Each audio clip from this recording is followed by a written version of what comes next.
there was a boy who always seemed to waste his time.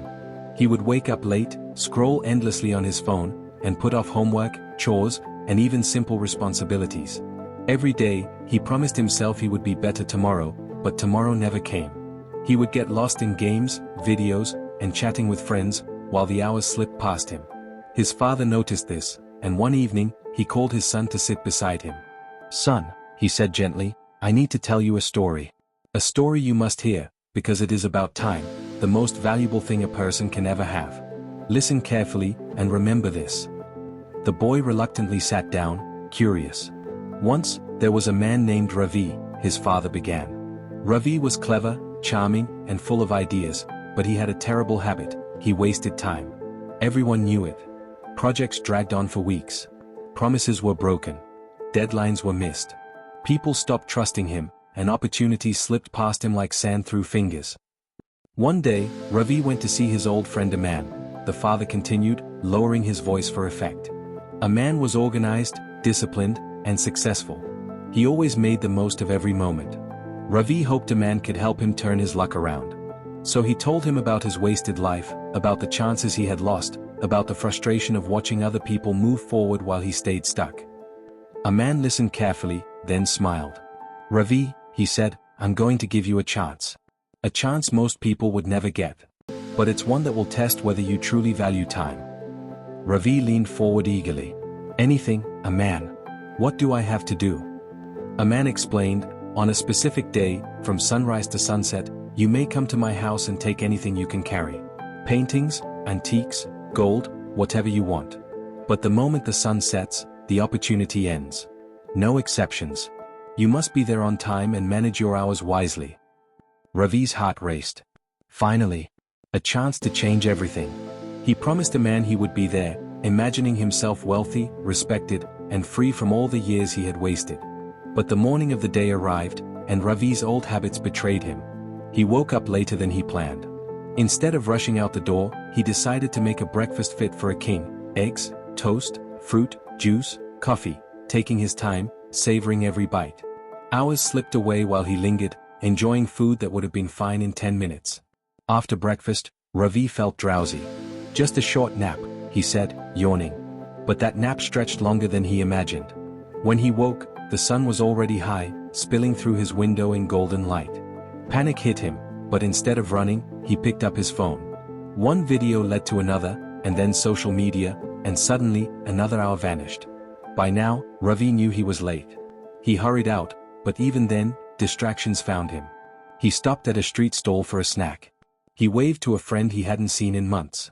He lingered to admire a beautiful painting in a shop window and then paused to watch a street performer juggling flaming torches. Just a few minutes, he told himself. But the sun kept moving, inching closer to the horizon, and Ravi didn't realize that every harmless pause was stealing his chance. When Ravi finally arrived at Aman's mansion, the sun was already low, painting the sky in streaks of orange and red. He sprinted up the long driveway, heart pounding, imagining the treasures inside: the gold, the paintings, the rare antiques he could finally call his own. But at the gate, Aman's servants were waiting. Polite, yet firm. "I'm sorry, sir," one said. "The sun has set." The master's instructions were clear: no one may enter after sunset. Ravi gasped. He pleaded, begged, offered excuses, but it was useless. The gates remained closed.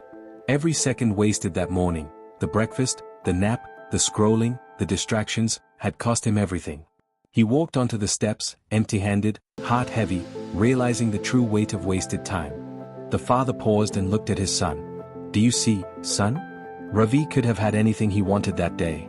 But he lost it all because he did not act when the moment was given. Time waits for no one. Opportunities vanish while we indulge in trivial distractions." The story didn't end there.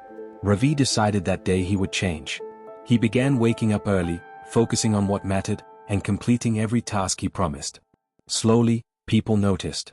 He became reliable. Projects that once would have failed were completed. Relationships that had frayed were repaired. He even pursued long-forgotten dreams. And eventually, he started teaching others the value of time, telling young people the story of a man's mansion and how even small, seemingly harmless delays can cost a lifetime opportunity. "Remember this, son," the father said, his voice soft but firm. Time is the most valuable thing you have. Every wasted minute is a chance lost forever. Don't wait for tomorrow. Don't scroll, don't nap, don't delay. Start now, because when the sun sets, your opportunity may be gone forever, just like it was for Ravi. The boy looked up at his father, eyes wide, suddenly understanding the cost of procrastination and wasted hours. For the first time, he felt a spark of urgency. He promised himself he would use his time wisely from that day on, before it was too late. Moral lesson: time is the one resource you can never get back.